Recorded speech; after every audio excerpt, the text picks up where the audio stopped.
Monsieur le ministre, Monsieur le président de la commission des lois, Monsieur le rapporteur, mes chers collègues. Depuis plusieurs mois, notre nation est secouée par une multiplication de violences urbaines d'une gravité sans précédent et une montée inexorable de la délinquance juvénile. Aux violences urbaines s'ajoutent les violences corporelles qui endeuillent nos familles et affaiblissent notre pacte républicain. Pas une semaine ne passe sans que nos rues ne soient le théâtre d'actes de délinquance, d'une brutalité et même d'une sauvagerie choquante, où les auteurs sont de plus en plus jeunes, de plus en plus décomplexés dans l'expression de leur violence. Comment ne pas être révolté par cette actualité récente où le jeune Elias a été froidement poignardé par 2 mineurs pour un simple téléphone portable? Ces actes ignobles qui s'ajoutent à une longue série de tragédies similaires qui heurtent nos consciences illustrent avec horreur la perte de tout repère moral chez une partie de notre jeunesse. Si nous avons salué en commission, avec notre groupe UDR, l'intention de ce projet de loi de vouloir restaurer l'autorité de la justice sur les mineurs délinquants et leurs parents, nous devons malheureusement constater que les mesures présentées aujourd'hui sont loin d'être à la hauteur des enjeux. En effet, en commission, cette proposition de loi a été complètement dénaturée pour repartir dans les vieux réflexes socialistes de la culture de l'excuse et du laxisme. Face à la recrudescence d'une délinquance juvénile toujours plus violente et multiforme, cette proposition de loi devait mettre en lumière une évidence trop longtemps ignorée, la responsabilité des parents. Car oui, mes chers collègues, ce sont d'abord les familles qui doivent inculquer à leurs enfants les valeurs de la République et le respect des autres.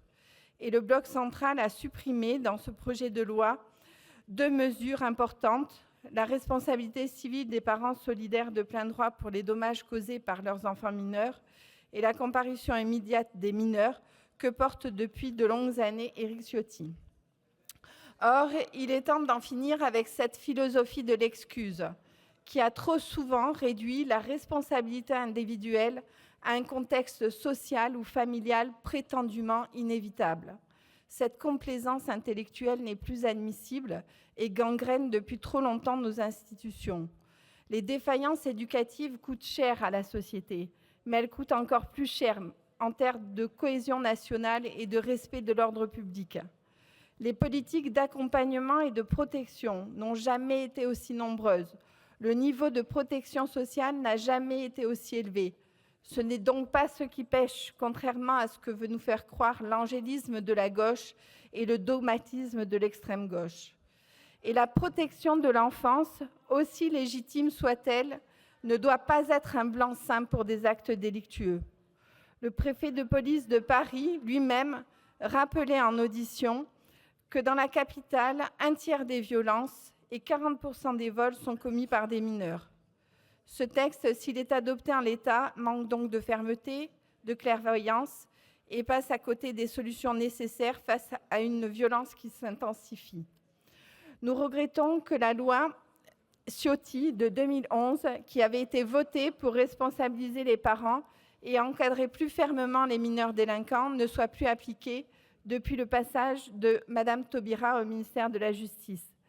Cette loi introduisait notamment la possibilité pour les mineurs d'accomplir un contrat de service au sein des établissements publics d'insertion de la défense, leur offrant ainsi un cadre structuré de type militaire et une formation adaptée.